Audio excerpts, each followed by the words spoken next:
में भोजपुरी वालन के सुनौली जा बिरहा के असली धुन हम सुना दे। एगो ननद अपनी भौजाई से कहले रहले के बिरहा में हमनी के गाई जा मीरा। पहले 20 साल पहले वो ननद अपनी भौजाई से कहले रहल, भौजी हो मोर कराई दगवनवा।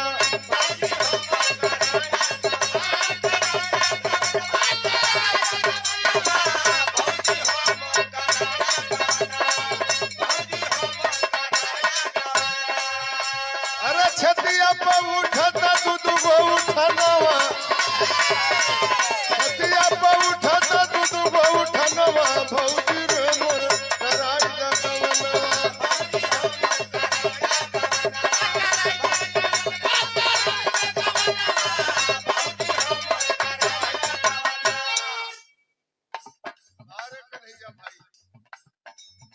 कहले रहल टूटल बदनिया कमरिया पिराता,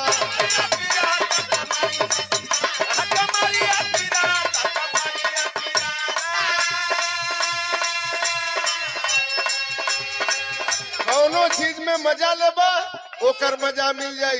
कहला का ओकरे तरीका का रहल, अरे टूटल बदनिया कमरिया पिराता,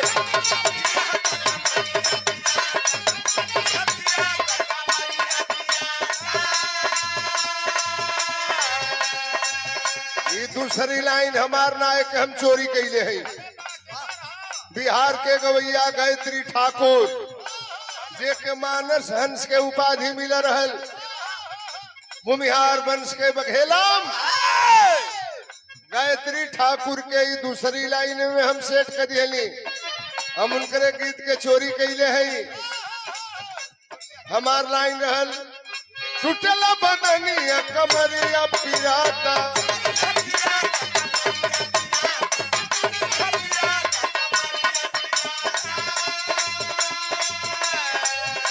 गायत्री ठाकुर के लाइन है, अरे चोलिया के बिचवा जो बन फोफियाता, यो होला जवानी में।